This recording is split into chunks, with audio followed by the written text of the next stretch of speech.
Pandemia é uma palavra de origem grega, foi usada pela primeira vez por Platão com sentido genérico, referindo-se a qualquer acontecimento capaz de alcançar toda uma população. E o seu conceito moderno é o de uma epidemia de grandes proporções que se espalha a vários países, em mais de 2 continentes, aproximadamente ao mesmo tempo, como foi o caso da gripe espanhola, do influenza H1N1 e o mais recente Covid-19.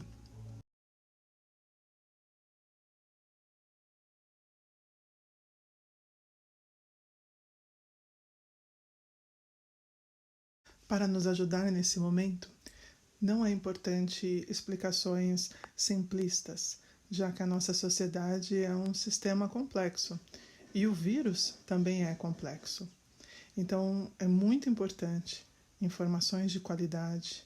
As pessoas, além de receberem essas informações, elas entenderem que cada um pode fazer diante da pandemia, no seu dia a dia, no seu espaço, já que estamos diante de um sistema extremamente complexo.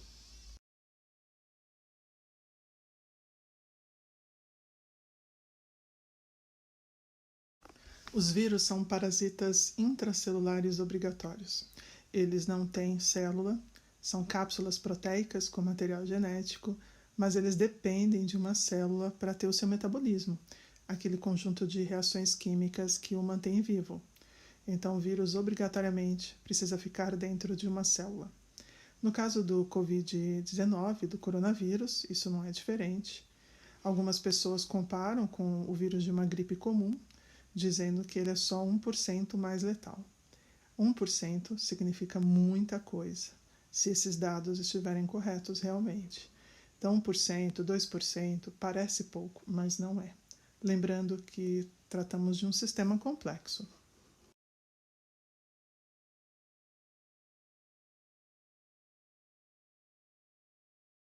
Então, relembrando, o modelo matemático que descreve a propagação de um vírus, como o do coronavírus, é o modelo de crescimento exponencial. Basicamente, a cada dia, você terá uma quantidade de infectados que será igual ao dia anterior, multiplicado sempre por um mesmo número, e esse número precisa ser maior que 1.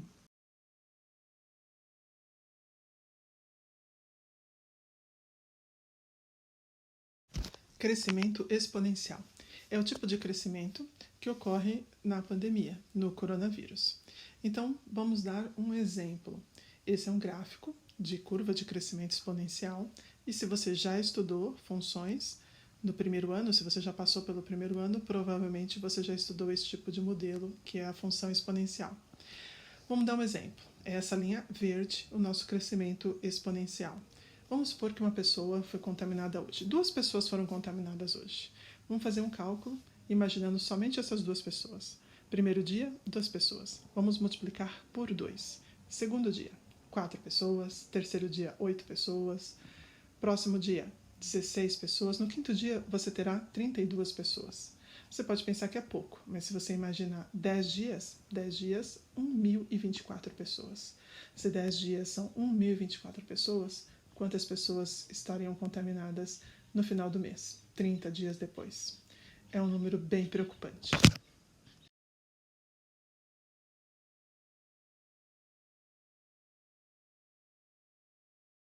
O crescimento exponencial é quando a taxa de crescimento de um valor não depende de uma constante exponencial fixa, previamente dada em uma função, e sim da interação entre uma constante de crescimento e uma variável x, podendo essa ser traduzida como tempo, quantidade, entre outros. Existem vários exemplos práticos do crescimento exponencial na biologia. Por exemplo, o número de micro-organismos em uma cultura, em uma situação ideal de proliferação, tem seu aumento de forma exponencial, uma vez que, por conta de processos como a mitose, o crescimento do ciclo, as divisões celulares, são presentes na fórmula que é igual a 2.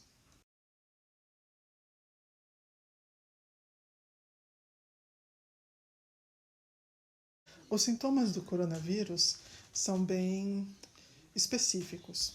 Os mais famosos, os mais conhecidos até o momento, Podem ser a febre, a tosse e a dificuldade de respirar.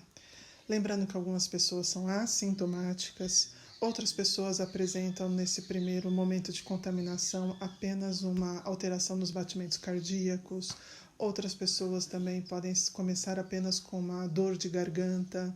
Então, nós falamos dos sintomas, mas os sintomas que são percebidos em maior quantidade. Mas a pessoa pode estar contaminada há muitos dias sem ter sintomas aparentes.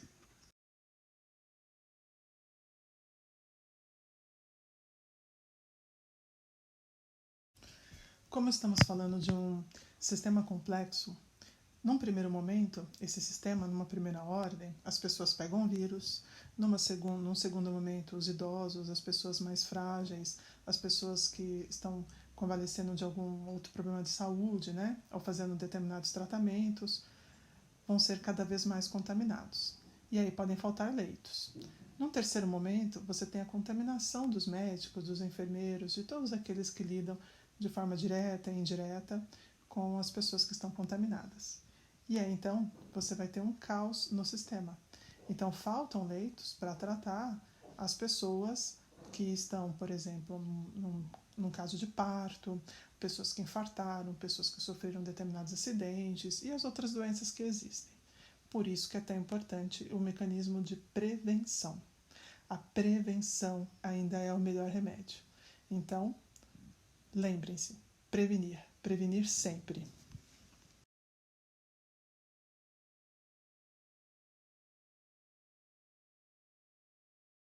Lembrem-se que alguns estudos já mostram que o jovem tem muita chance de transmitir até 48 horas antes dele ter sintomas. E já tem especialista falando da pessoa poder estar contaminada por até 15 dias sem ter nenhum sintoma.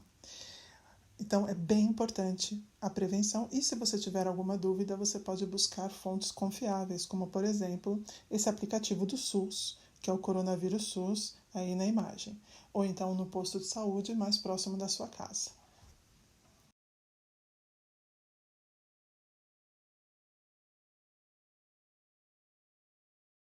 Busque sempre informações em locais confiáveis. Então, em aplicativos, em sites do governo e, se for possível, claro, ajuda médica.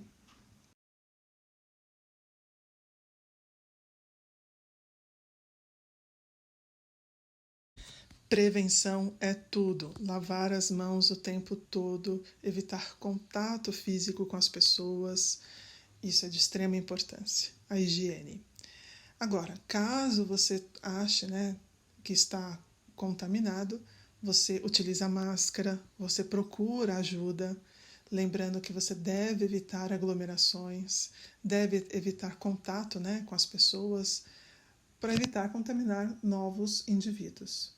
É de extrema importância que nos próximos dias, por exemplo, se tivermos aí algum tipo de medicamento que possa nos ajudar, não pensar que porque tem medicamento que o Covid não é importante. Então, ele é letal, é extremamente importante a prevenção.